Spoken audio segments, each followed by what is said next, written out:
Hey everybody, Jeff Schneider here. I just put together a new little ditty, a loop I guess you could call it. I just wanted to share it with you guys. Hope you enjoy.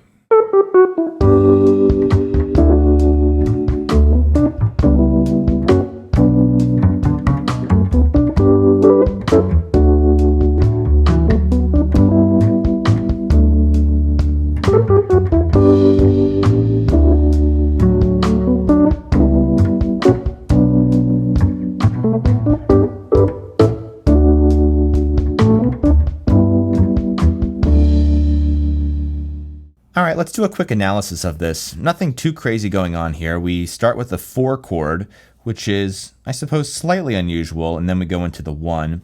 I guess that's a good reminder that not every song is going to start with the root. So if you're trying to figure out the key to a song, just because the first chord is G, for instance, doesn't mean we're in the key of G. We're in the key of D, as indicated by the key signature here. A much better way to determine the key, besides just using your ear, is to look at the last chord. The last chord oftentimes is going to be a better indicator as compared to the first chord. Anyway, we have that 4 chord up front, then the 1 chord, then we have a 2-5-1, a minor 2-5-1. You know what? I'm just going to write everything as capitals here. A minor 2-5-1. This is a half diminished chord, also known as a minor 7 flat 5 chord. Then we're going to the 5 and then the 1.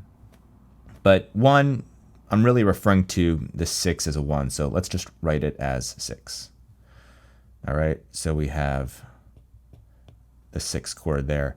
So I'm just going to put a B under this 2-5-1 here to indicate that the 2-5 is going to a B. But of course, it's not going to 1, it's going to 6. All right, but all together, when you just look at this in isolation, it's a 2-5-1, a minor 2-5-1. That half diminished chord right there, that is an indicator that it's going to a minor key. Most of the time, the 2 chord going to a minor 1 chord, that 2 chord is going to be half diminished as opposed to a regular minor 7 chord. Okay, let's clear some of this out. Okay, going on to the next line, that G right there, that's the 4 chord. Then this F sharp minor 7 is the 3 minor 7 chord, which resolves down to 1. Not the most common resolution there, the 3 going down to the 1, but that 3 chord is a diatonic chord. It does belong in the key, so it's not too outrageous. You know, this is kind of implying some sort of a walk down. Like the bass might even do this. I can't remember offhand, but the bass might play an E in there, which would give you that sort of 4-3-2-1. G being the 4, F sharp being the 3, E being the 2, and D being the 1. That's a pretty common walk down progression. Okay, moving on, we're back at the 4 chord with that G6, E minor over A. You know, it's basically a 5 chord. It's kind of implying a 5 sus. You know, if I spell out E minor here, and I put an A underneath that E minor, all that's missing is some sort of a third, right? If I put a third in there, if I put the C sharp, then you would have an A9 chord. But I don't have the third in there, so it's not really a true A9 chord. What I think this relates to more is an A7 sus chord. If we added a D on top, you would write this as E minor 7 over A, which basically equals A7 sus, or more specifically, A9 sus. A is the 1, E is the 5, G is the 7, B is the 9, and then D is the 4. So after that whole explanation, I'm going to just call this 5 sus. It's kind of shorthand there, but hopefully the explanation was helpful. Let's go on now. Again, we have our 4 chord resolving to the 1. That's called a plagal cadence, by the way, 4 going to 1. Then we have our 2-5-1 again, just like we did before.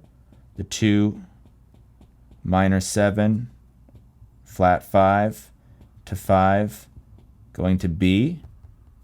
We're going to 6. We're going to put a B underneath that.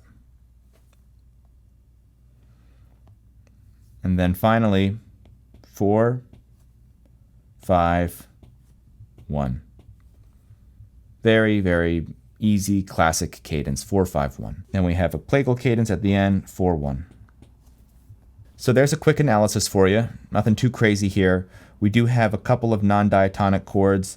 This F sharp major chord is non-diatonic. I think that's it. Everything else fits the key pretty well. That F sharp major chord is non-diatonic because the A sharp there does not exist within the D major scale.